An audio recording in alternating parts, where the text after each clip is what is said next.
Un personaje misterioso, conocido como Melquisedec, aparece brevemente en la historia, convirtiéndose en una figura intrigante del Antiguo Testamento. A pesar de la falta de información sobre él, Melquisedec, el rey sacerdote de Salem, es crucial para la comprensión de temas importantes de la Biblia. Pero ¿quién era realmente esa figura enigmática? ¿Y qué nos revela su posición singular sobre el papel de Cristo como rey y sacerdote? Su nombre, en hebreo, significa Rey de la Justicia, o Mi Rey es Justo. La primera referencia a este nombre se remonta aproximadamente a 2000 años antes del nacimiento de Cristo, la segunda alrededor de 1000 años antes del mismo evento, y la tercera aparece en la segunda mitad del primer siglo después del nacimiento de Jesús. La historia relata que Abraham, junto con Melquisedec y otros reyes aliados, lucharon contra 5 reyes que dominaban regiones próximas al Mar Muerto. Los 4 reyes salieron victoriosos, saqueando Sodoma y Gomorra, llevando consigo bienes, alimentos y suministros. Entre los habitantes de Sodoma estaba Lot, que fue llevado cautivo con su familia y sus pertenencias. Un sobreviviente, que logró escapar de las fuerzas invasoras al otro lado del Jordán, informó a Abraham, el hebreo, que residía en los robles de Manre, territorio de los amorreos. Abraham, al enterarse de la captura de su sobrino Lot, reunió a sus 338 hombres entrenados, nacidos en su casa, e inició una persecución rumbo al norte, hasta Dan. Dividiendo sus fuerzas durante la noche, Abraham y sus hombres atacaron y vencieron a los enemigos, persiguiéndolos hasta Joba, al norte de Damasco. Abraham recuperó todos los bienes, incluyendo a su sobrino Lot con sus posesiones, las mujeres y el pueblo. Esta historia se narra en Génesis 14, versículos 13 a 16 de la Biblia. Al regresar de la batalla, Abraham se encontró con el rey de Sodoma, que le ofreció bienes como forma de gratitud. Sin embargo, Abraham rechazó cualquier parte del botín, pues no quería que nadie afirmara haberlo enriquecido. Él creía que solo Dios merecía crédito por todo su éxito y prosperidad. Sin embargo, Abraham aceptó pan y vino de Melquisedec y recibió una bendición del Dios Altísimo, el Creador del cielo y de la tierra. Conforme a Génesis 14, versículos 18 a 22, Melquisedec, rey de Salem, el antiguo Jerusalén, ofreció pan y vino a Abraham. Era sacerdote del Dios Altísimo. Melquisedec bendijo a Abraham diciendo: «Bendito sea Abraham por el Dios Altísimo, creador y poseedor de los cielos y de la tierra, y bendito, alabado y glorificado sea el Dios Altísimo, que entregó a sus enemigos en sus manos». A continuación, Abraham le entregó el diezmo de todos los bienes que había conquistado en la batalla. El rey de Sodoma propuso a Abraham: «Quédate con los despojos de la batalla para ti, solo dame al pueblo». Pero Abraham respondió al rey de Sodoma: «Juré ante el Señor, el Dios Altísimo, creador y poseedor de los cielos y de la tierra, que no aceptaría ni un hilo de lino de lo que es suyo, nada que le pertenece, para que nunca pueda decir que me ha enriquecido». Este hombre era rey de Salem, como podemos confirmar en el Salmo 76, versículo 2, donde se lee: «Su tabernáculo está en Salem, su morada está en Sión». No hay información sobre el origen de Melquisedec, cómo llegó a Canaán, cómo se convirtió en un adorador y sacerdote del Dios verdadero, y cómo Abraham lo conoció. La única certeza que tenemos es que él existió. Melquisedec era una figura singular en la historia, pues acumulaba los títulos de rey y sacerdote. La combinación de la autoridad religiosa con el poder civil a menudo traía consigo el peligro. En la tradición de Israel, Dios había prohibido a los reyes ejercer el papel de sacerdote y viceversa. Un ejemplo de esto es el rey Usías, que fue acometido por la lepra al intentar asumir las funciones sacerdotales, como relata en 2 Crónicas, versículos 16 a 23. Melquisedec, sin embargo, representó una excepción a esa regla. Él era sacerdote del Dios Altísimo, Eliom, el Ser Supremo. Melquisedec adoraba al Dios verdadero, sin ninguna relación conocida con Abraham, ni con ningún otro pueblo que formase parte de la alianza divina. Bendijo tanto a Abraham como a Dios. A través de sus acciones, Melquisedec demostró que un sacerdote debe conectarse tanto con Dios como con los hombres, ejerciendo un ministerio para ambos. A pesar de su breve aparición, Melquisedec desempeña un papel significativo en el Antiguo Testamento. Algunos especulan que podría haber sido Sem, hijo de Noé, o incluso un ángel. Algunos llegan a imaginar que él sería un Adán que no cayó, enviado para observar la obra redentora de Dios. Sin embargo, no existen evidencias bíblicas sólidas que apoyen estas teorías. La cuestión de la identidad de Melquisedec sigue siendo un misterio. De lo contrario, la identidad de Melquisedec habría sido revelada. Como muchos estudiosos de la Biblia, incluyendo a Morris, están de acuerdo, podemos afirmar con seguridad que Melquisedec es un símbolo, una prefiguración de Jesús. La Biblia relata que Abraham le entregó el diezmo de todo, lo que se refería a una décima parte de sus bienes y no de su renta. Es interesante notar que hubo casi una disputa entre Abraham y Melquisedec para ver quién bendeciría más al otro. Abraham bendijo a Melquisedec con sus recursos materiales, mientras que Melquisedec bendijo a Abraham con bendiciones espirituales. Esta actitud de bendición mutua es algo que la comunidad cristiana debería buscar. Algunos estudiosos especulan que Melquisedec podría haber sido un ángel responsable de administrar el juicio divino. Otros lo asocian con la figura de Sem. Sin embargo, todas estas teorías permanecen en el campo de la especulación. Cuando David escribió sobre Melquisedec, unos 1000 años después de Abraham, compuso un salmo que describía a su Señor como rey y sacerdote. En el primer versículo de este salmo, el Señor invita al Señor de David a sentarse a su derecha en majestad real. En el Salmo 110:4 leemos: «Juró el Señor, y no se arrepentirá. Tú eres sacerdote para siempre, según el orden de Melquisedec». Este pasaje afirma que el Mesías tendría un sacerdocio eterno, similar al de Melquisedec. Está claro que Melquisedec no era solo un adorador ordinario del Dios verdadero. Él ocupaba una posición de destaque como sacerdote del Dios Altísimo, un título que evidencia su relevancia. La grandeza de Dios daba aún más prestigio al sacerdocio de Melquisedec, convirtiéndolo en una figura memorable. Vale la pena señalar que no hay ninguna mención a los padres o a la genealogía de Melquisedec. Surge en la narrativa sin un pasado definido.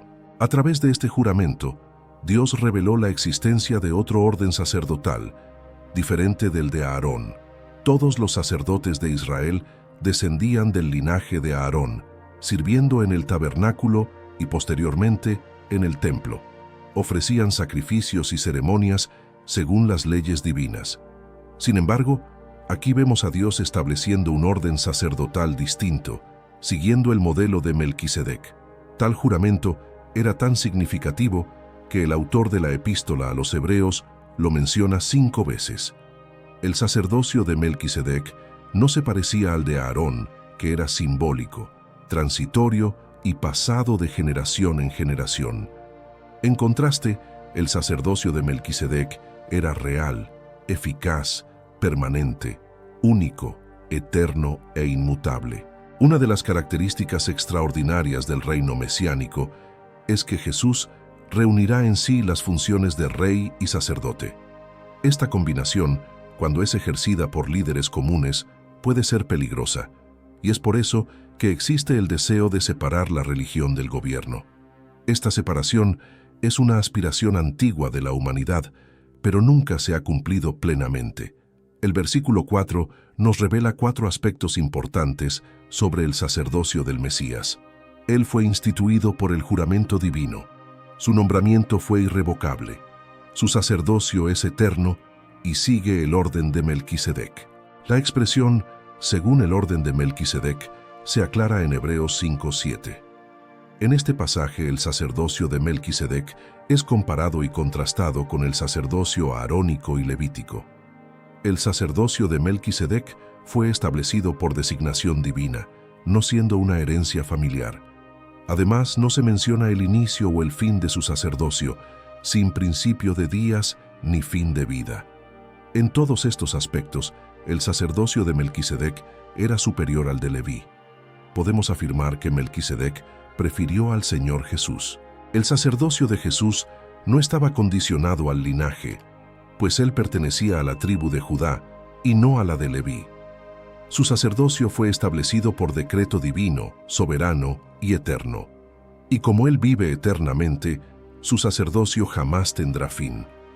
Otra manera en que Melquisedec prefiguró al Mesías es que él era tanto rey como sacerdote. Su nombre y título significan Rey de la Justicia y Rey de la Paz, además de ser sacerdote del Dios Altísimo. El autor de la Epístola a los Hebreos fue el único escritor del Nuevo Testamento que desarrolló los principios del sacerdocio de Cristo. Pablo hizo una conexión indirecta con el sacerdocio de Cristo al escribir que Él está sentado a la derecha de Dios como Rey e intercede por su pueblo como sacerdote. Sin embargo, el autor de Hebreos dedicó casi toda su epístola al sacerdocio del Hijo de Dios. Para ello, era fundamental que Jesús se volviera semejante a sus hermanos, la humanidad, en todos los aspectos. Así, a través de la experiencia humana, se convertiría en un sumo sacerdote poderoso y compasivo, capaz de interceder por su pueblo, expiando sus pecados, satisfaciendo la justicia divina y abriendo el camino para la reconciliación entre Dios y la humanidad. Él fue designado por Dios como sacerdote en el orden de Melquisedec, asumiendo ese papel cuando Dios hizo un juramento. Hebreos 6:20 afirma, donde Jesús, como precursor, entró por nosotros, hecho sumo sacerdote para siempre, según el orden de Melquisedec. Y Hebreos 10:12 dice, mas éste, habiendo ofrecido un solo sacrificio por los pecados, se sentó para siempre a la diestra de Dios. El escritor enfatiza la superioridad del sacerdocio de Melquisedec sobre el sacerdocio levítico. Melquisedec era rey de Salem y sacerdote del Dios Altísimo, lo que significa que era un rey de justicia, Sedec, y paz, Salem. Además de gobernar como rey, Melquisedec era un sacerdote sin genealogía registrada. Hebreos 7, en la versión amplificada de la Biblia, describe el encuentro entre Melquisedec y Abraham. Este Melquisedec, rey de Salem, sacerdote del Dios Altísimo, salió al encuentro de Abraham cuando volvía de la matanza de los reyes y lo bendijo. Abraham le dio el diezmo de todo. Primeramente, su nombre significa por interpretación Rey de Justicia, y después también Rey de Salem, que es Rey de Paz. Sin padre, sin madre, sin genealogía, sin principio de días ni fin de vida, pero siendo hecho semejante al Hijo de Dios, permanece sacerdote perpetuamente. Hebreos 7:1-3. El autor nos invita a reflexionar sobre la grandeza de Melquisedec, a quien Abraham, el patriarca, entregó el diezmo de los despojos de la batalla.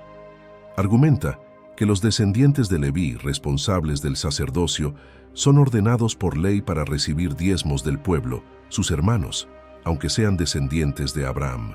Sin embargo, Melquisedec, sin descendencia levítica, recibió diezmos de Abraham y lo bendijo, aunque Abraham era el poseedor de las promesas divinas.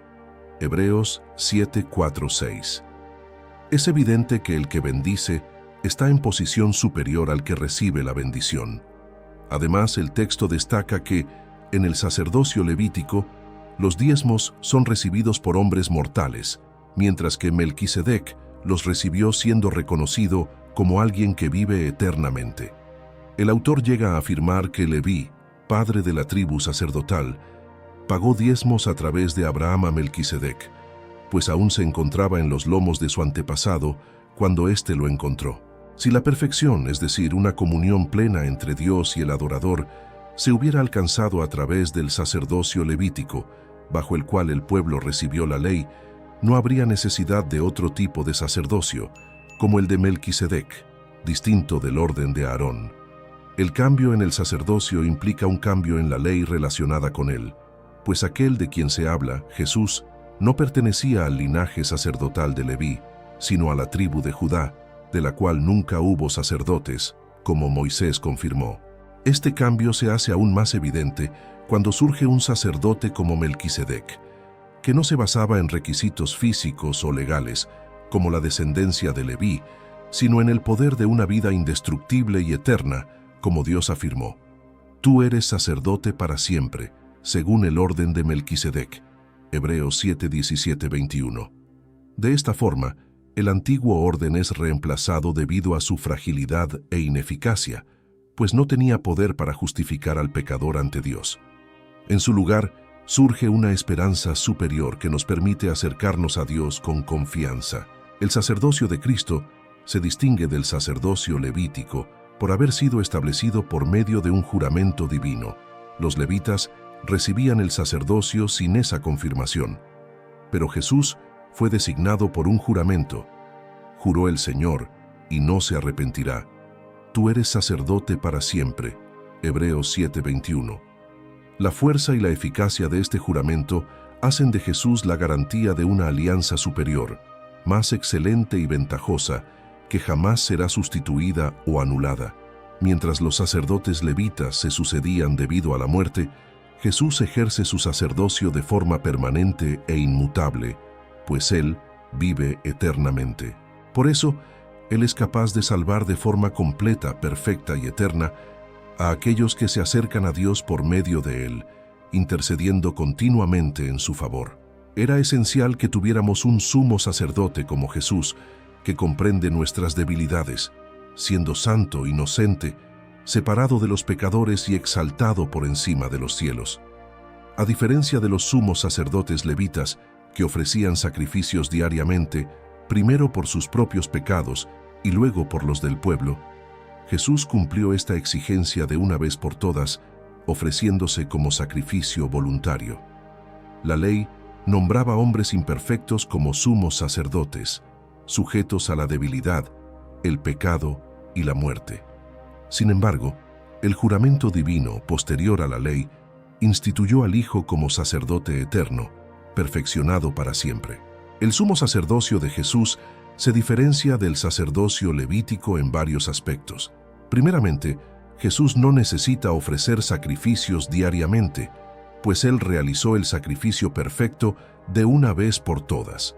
Además, Él no necesita ofrecer sacrificios por sus propios pecados, pues Él es inmaculado. Otro punto crucial es que Jesús se ofreció voluntariamente como sacrificio por los pecados de la humanidad, demostrando una gracia y un amor incomparables. Mientras que los sacerdotes levíticos eran imperfectos, marcados por debilidades y defectos, siendo santificados solo ritualmente por la ley, Jesús el Hijo fue perfeccionado para siempre, siendo nombrado sacerdote por el juramento divino, conforme a Hebreos 7:21 y Salmo 110:4. Este cambio en el sacerdocio trae profundas implicaciones para la forma en que nos relacionamos con Dios. Ya no estamos atados a rituales y sacrificios repetitivos, porque tenemos un sumo sacerdote divino y eterno, Jesucristo. Sería un error intentar replicar los antiguos rituales y asumir el papel que corresponde solamente a Jesús, nuestro sumo sacerdote. Él es único e insustituible. Y tú, que estás siguiendo este tema tan importante, sigue viendo los videos, regístrate en el canal y deja que te guste. Quédate con Dios y hasta el próximo video.